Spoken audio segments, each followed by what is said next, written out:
Welcome to Fly Eats Kitchen. I'm Jessica, your host, and I'm back with a long overdue episode. I am making a spinach pesto rice with green peas, tons of lemon, garlic, all of my favorite ingredients. It's going to be topped with a sirloin that we're going to marinate in white truffle oil and sprinkle some white truffle salt on top, arugula, feta cheese. Did I mention garlic? Yeah, y'all know I love garlic. I miss y'all so much. I'm so happy to be back. Make sure that you like, subscribe, share, comment below, and let's get right into this recipe.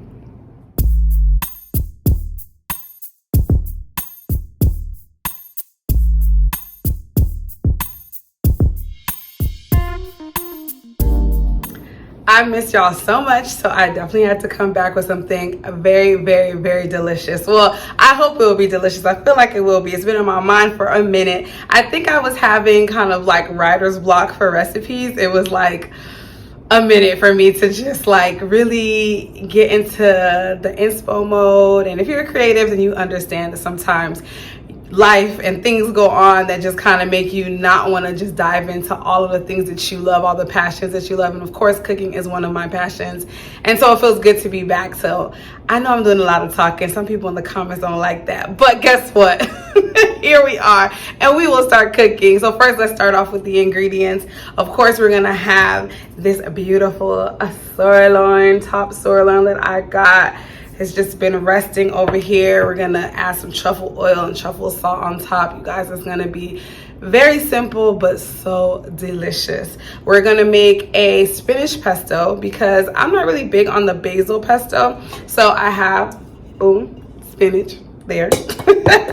We have some freshly grated Parmesan cheese. Yes. So good. Also have some pine nuts. Honestly, if you don't want to buy the pine nuts, you can do without. Pine nuts can get very expensive, but it is a really good investment if you know you're going to make pesto often. Just buy it. Just get, prices are crazy, but buy it, put it to the side, you'll be good. Of course, we have some garlic. This is just some of the cloves. I literally peeled like 10 cloves to put half in the pesto and then half with our rice, because this pesto rice is going to be a little different. We're also going to add some green peas in it. It's going to be very green because 2023 is all about the green. We're going to have a lot of green in it. So we have some great peas here, just about a cup, and I know some lemons. Got some lemons because it's gonna be nice and citrusy in our pesto and also in our rice. What else do we have? Of course, we do have rice. What am I thinking? We got rice. I also have diced up some sweet onions, which I feel like will just be a really beautiful combination with the saltiness of the sirloin and the pesto. I'm just so excited because this recipe has been living in my brain for so long, and I'm finally going to make it. I also have some fresh arugula, and we're just going to add that on top to add to our green, just to add some freshness onto our cooked rice. I also have some feta cheese because why not? Cheese on cheese on cheese. What else do I have? I feel like I'm listing a lot of ingredients as usual. Oh, the truffle oil. Y'all can get this from Costco. And it is so good. I mean, the last time I got it, Costco had a deal, and Costco is about the deals. And so I'd suggest y'all go in there and get that white truffle oil. I also have some sun-dried tomatoes just to add a little contrast to our green rice bowl. Okay, now that I've listed it all, have you missed me listing all of my ingredients? I've missed you and I've missed doing this. So let's start cooking.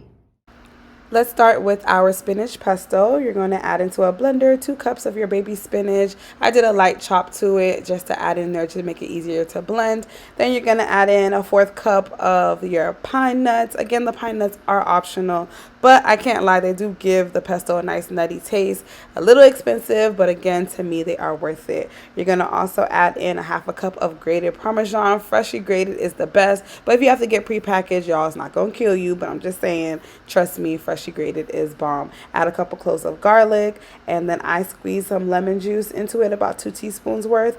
I also added a 1/2 cup of extra virgin olive oil. You're also going to put a little bit of sea salt and black pepper. That's again to taste. Blend blend it. Don't get your stuff all dirty, but blend it until smooth. If you want it to be a little bit thicker to kind of have it like a spread for sandwiches, you can keep it for that. But for this purpose, I kind of wanted to make it a little bit of a thinner sauce.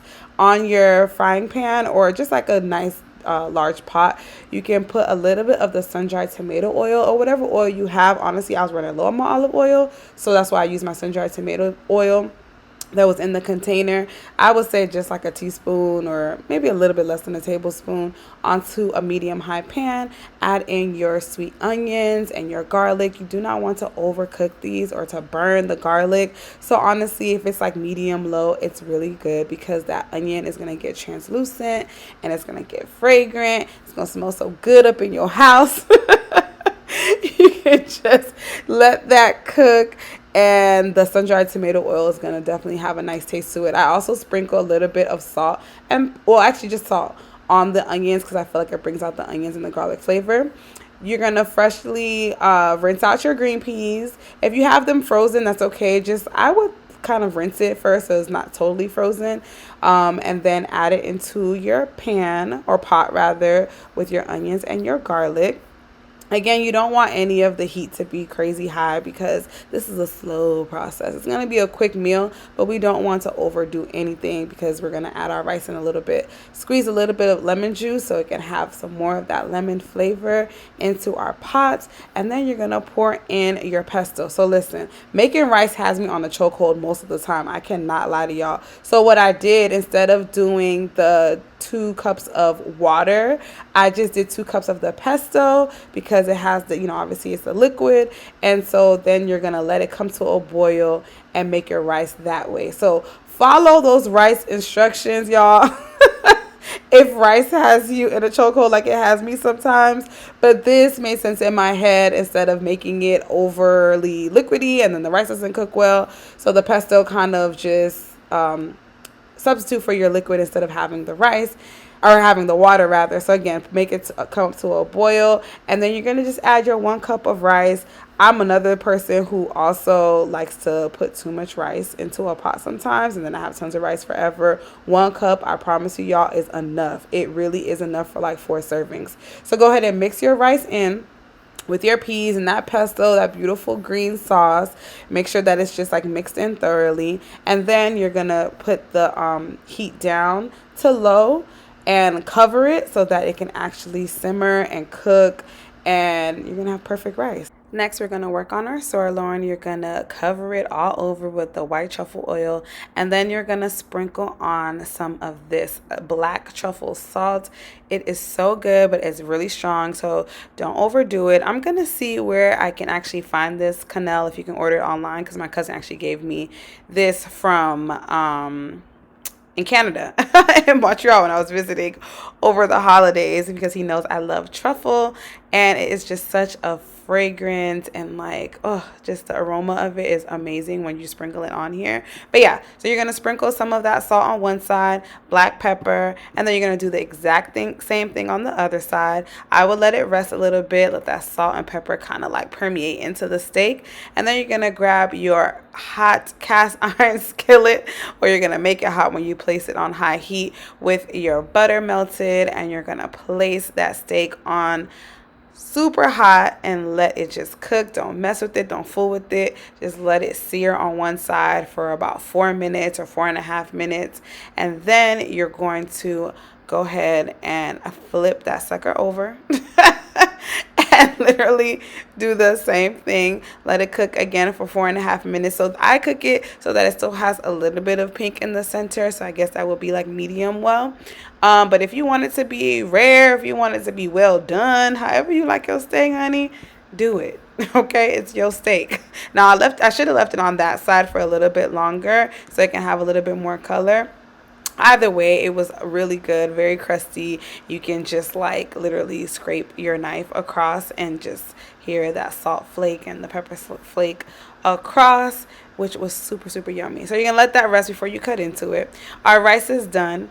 Nice and beautiful, fluffy, very green. I can't lie, at this point I was like, okay girl, what are you doing?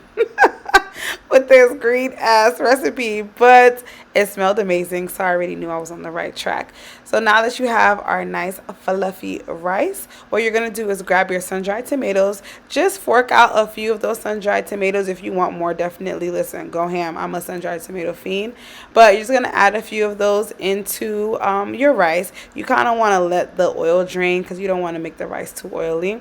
So add those sun-dried tomatoes and then add in a few crumbles of that feta cheese. Woo! And then now that your steak has rested, you're gonna slice it, place it on there, add the arugula on top, y'all. Just recording this, my mouth was watering because I was like, look how amazing this is, and it smelled so good. But we can't do anything except taste it. So let's go ahead and try it. Our meal is ready, and I have to say, pass on my back because I get so like overwhelmed by some of these recipes, and in my mind I'm like, I really hope it turns out good, and then midway I'm like, is it turning out good? And at the end I'm like, ooh, it's good. It's so good. Our lemon garlic pesto came out so wonderful. This beautiful green plate, look at that. The sun-dried tomatoes just add that extra pop with the feta cheese. It's such a great combo, and our steak is perfectly cooked. Well, perfectly cooked for me, because if you like hella well done, that's a whole nother story. If you like super rare, that's on YouTube, but I'm usually like in between, and I really don't have any like, you know, actual trained skill in making steak, but I know the like look that I'm going for, and this is very much it. Oh, it's so yummy. I can smell the truffle oil and that salt and the pepper crust on top. It just gives it a beautiful sear. I'm so proud. I'm so proud. And I'm so happy to be back. I don't know how many times I can say that, but you know what I'm even more happy about? Actually trying it. So let's do it. Oh my God. This arugula is like the perfect little crunch. I feel like it makes it like healthy, you know, anytime you put some extra greens in it, even though it's all filled with carbs with the rice, but it's all good. It's all good.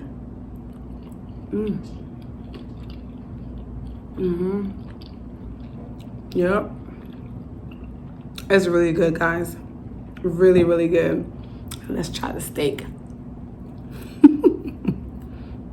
Sorry. No class, but yeah, it's really, really, really good. Just enough of salt. The truffle oil just brings out the flavor even more. You really don't have to do too much to steak. I met someone recently who was like, you gotta marinate your steak, you gotta do all this type of stuff, you gotta put extra seasoning. I really like my steak with salt and pepper and like a good butter or a good oil. That's really all you need to elevate it. You guys, this is so amazing. I can't wait for y'all to try. Make sure that you guys comment below, share this recipe, share this video, tell your friend to tell a friend that I am back, and I will be coming back with even more recipes, more regularly, more consistently, because I missed y'all, like I've been saying. So make sure that you like, subscribe, share, comment below, like I said. Not threatening, but you know, I'm just saying I want y'all back, and I will make sure that I'm back for another episode of Fly East Kitchen.